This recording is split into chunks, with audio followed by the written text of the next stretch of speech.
so bad, we know we're good. Blowing your mind like we knew we would.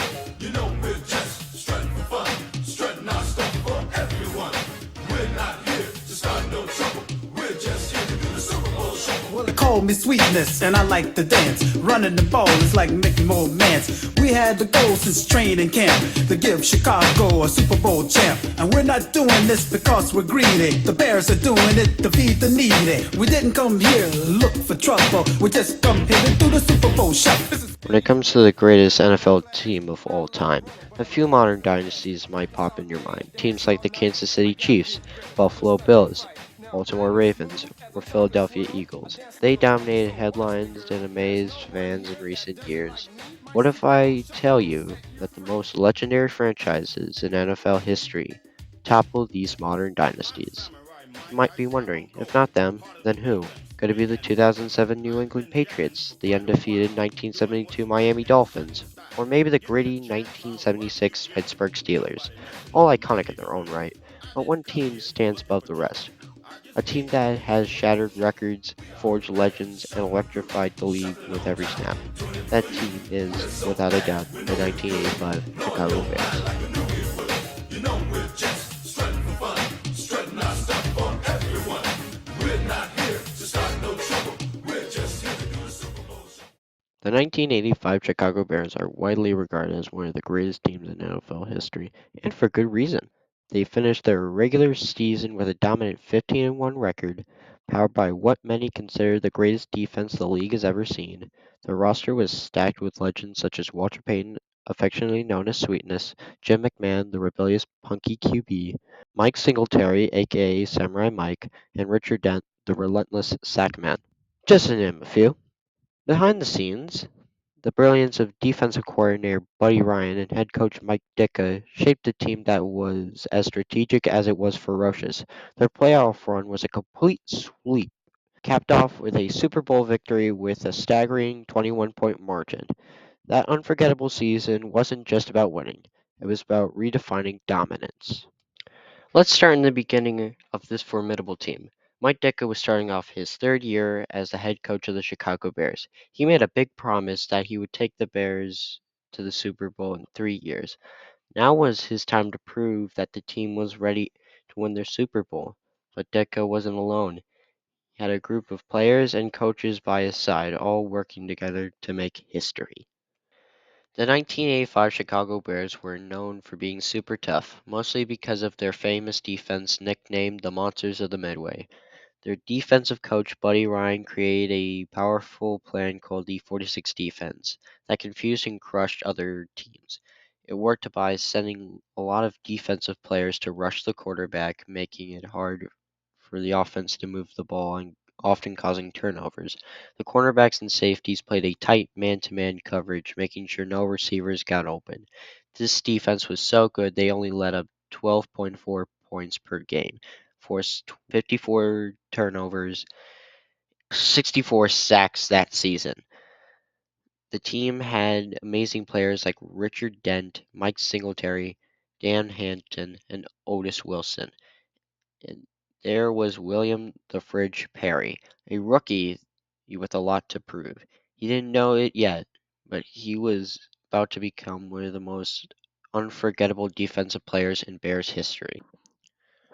On offense, the Bears had some big time players. Walter Payton was entering his 10th year in the NFL after being drafted back in 1975 from Jackson State University. He was one of the oldest and most experienced players on the team, and everyone looked up to him. Their quarterback, Jim McMahon, was entering his third year and already made a name out of himself as the punky QB. Since his exciting rookie year in 1982, he was a tough and smart leader who knew how to make big plays when it mattered the most. The offensive line, called the Black and Blues Brothers, was super strong and helped the Bears lead the league in rushing yards. One of the stars in that line was Jimbo Covert, who would later make the Hall of Fame, even though the Bears had fast receivers like Willie Gault and Dennis McKinnon. They didn't throw the ball a lot. Instead, They focused on running the ball and using up the clock, which helped their amazing defense stay fresh and dominant every game.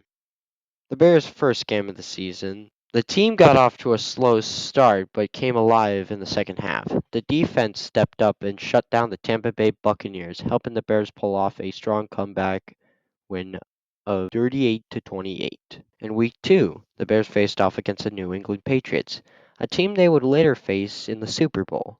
The defense was absolutely dominant, forcing 4 turnovers and sacking quarterback Tony Essen 6 times. The Bears won 20 to 7, proving they were a serious threat. Then in week 5, the Bears played Tampa Bay again, just like the first time. They were behind at halftime, but came back to win 27 to 19.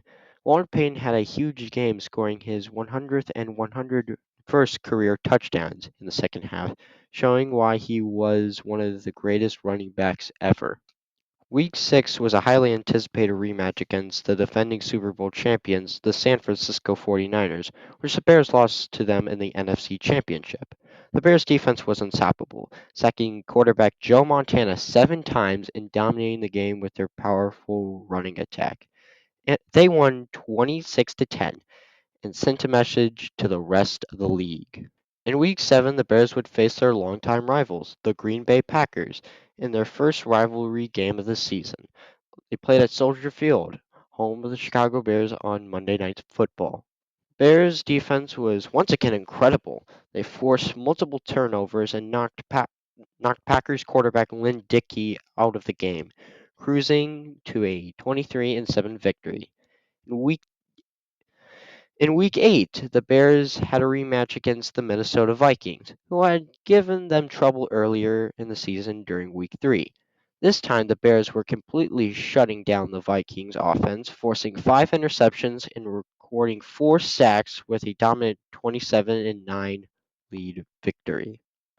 In week 9, the Bears would once again face the Green Bay Packers, but this time on the road at Lambeau Field.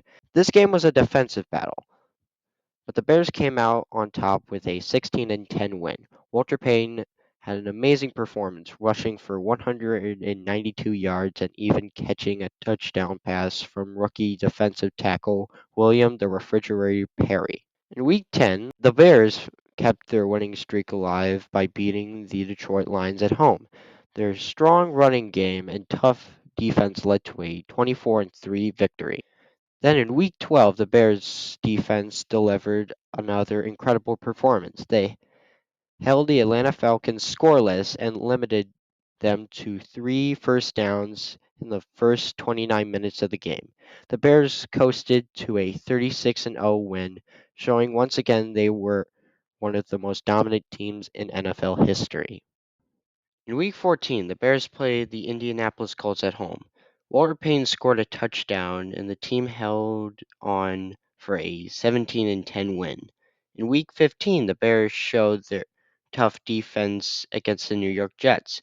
Playing in the Windy Giants Stadium, they forced 3 fumbles and held the Jets to 122 passing yards. The Bears won 19-6 and clinched home field advantage for the playoffs. In Week 16, their final regular season game, the Bears finished strong with a 37-17 win over the Detroit Lions. Linebacker Wilbur Marshall made a huge play with a hard hit that knocked quarterback Joe Ferguson out of the game. These 4 games helped define the Bears' incredible season. But there were 4 other games during the regular season that also played a big role in shaping the team's performance and legacy. During their Week 3 matchup against the Vikings, the Bears were losing 17-9 in the third quarter, with their injured quarterback Jim McMahon coming into the game. Even though he wasn't feeling great, he led an incredible comeback, throwing 3 touchdown passes in a few minutes. One was a 70-yard bomb to Willie Gault, and the other 2 to Dennis McKinnon. The Bears turned the game around 33-24. Then they crushed the Washington Redskins, now the Commanders, 45-10 at Soldier Field. Even though they were behind early, the Bears scored 45 points in a row. William Gold had an amazing yard kickoff return for a touchdown, and the offense looked unstoppable. Next, the Bears played the Dallas Cowboys and won 44-0, which was the worst home loss in Cowboys history. The defense was incredible, with Richard Dent and Mike Richardson both scoring interception returns, and also ending a six-game losing streak against Dallas, and was Coach Mike Ditka's first win against his own mentor, Cowboys coach Tom Landry. Out of these four games, three were huge wins that showed how strong the Bears were, but one loss had changed everything that made people wonder if the Bears were really as great as they seemed. In what was, at the time, the most watched Monday Night Football game ever, the 12-0 Bears saw their dream of a perfect season come to an end with a 38-24 loss to the Miami Dolphins. Led by quarterback Dan Marino and with the members of the undefeated 1972 Dolphins watching from the stands, Miami jumped out of a huge 31-10 lead by halftime. Marino threw three touchdown passes in the first half, picking apart the Bears' tough defense. Even though Walter Payton had a strong game running the ball, the Bears couldn't catch up and never fully recovered. Their undefeated streak was over, but the good news for the Bears that it would be their only loss of the season, and they still had a great shot in making a deep playoff run.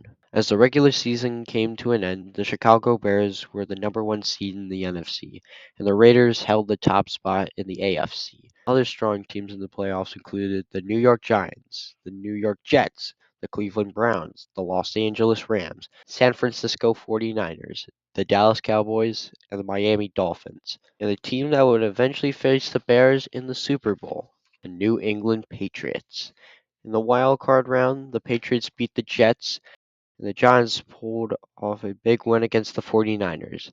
Then came the next round of matchups. The Raiders faced the Patriots, but New England came out on top. The Browns played the Dolphins, and Miami won. The Rams went up against the Cowboys and took the victory. But the biggest game was the Bears vs. Giants, a showdown that would help decide who was truly ready for the Super Bowl. The 1985 Chicago Bears beat the New York Giants 21-0 in the NFC divisional round, and their defense was the star of the game. One of the biggest plays came down to Sean Gale returned a punt 5 yards for a touchdown. That happened because of the strong winds at Soldier Field and made Giants punter Sean Ledente mess up the kick. It showed how powerful the Bears' special teams were and really hurt the Giants' confidence. On defense, Richard Dent was unstoppable. He had 3.5 sacks, forced two fumbles, and kept quarterback Phil Simms under pressure all game long. The Bears' famous 46 defense was in full force, holding the Giants to 32 rushing yards and a total of 181 yards. While defense was amazing, the offense also played great.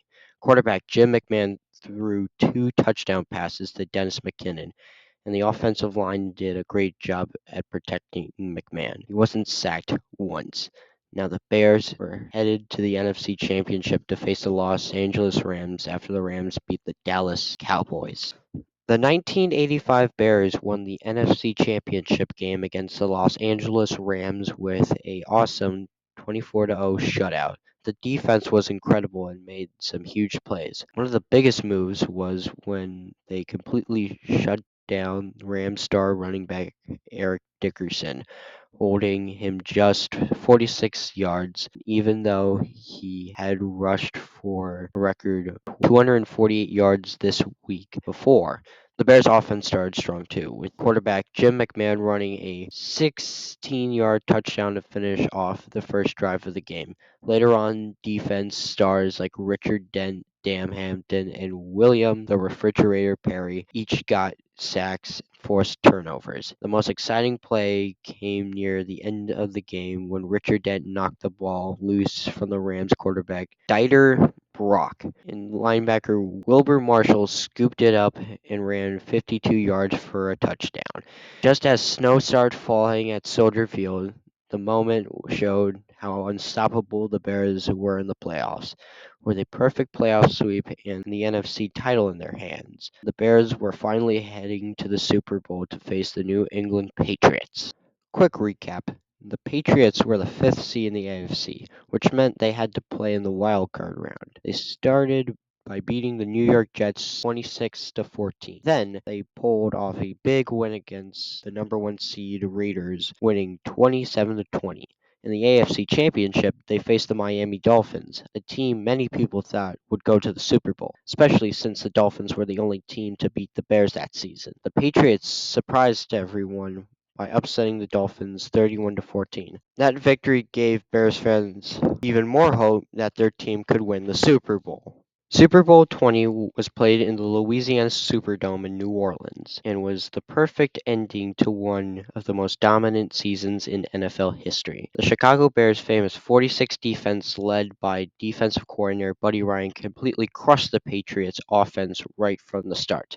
Even though the Patriots took an early 3-0 lead after Walt Payton fumbled on the second play of the game, the Patriots couldn't keep it going. The Bears' defense was so strong that they held the Patriots to an unbelievable negative 19 yards of offense in the first half. Bears defensive end Richard Dent had an amazing game and was named Super Bowl MVP after getting 1.5 sacks and forcing 2 fumbles. The game showed just how strong and scary the Chicago Bears defense really was.